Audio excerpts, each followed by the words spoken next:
திண்டுக்கல் சாணார்பட்டி அருகே உள்ள தவசிமடை புனித அந்தோணியார் ஆலய திருவிழாவை முன்னிட்டு ஜல்லிக்கட்டு போட்டி விறுவிறுப்பாக நடைபெற்றது.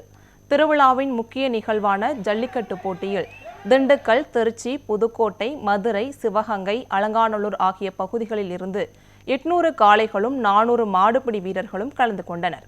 பின்னர் மாடுபிடி வீரர்களுக்கும் மாடுபிடி வீரர்களின் கையில் சிக்காத காளைகளுக்கும் விழா குழுவின் சார்பாக வெள்ளிக்காசு, பீரோ, கட்டில், சைக்கிள், சேர் உள்ளிட்ட பல்வேறு பரிசுகள் வழங்கப்பட்டன.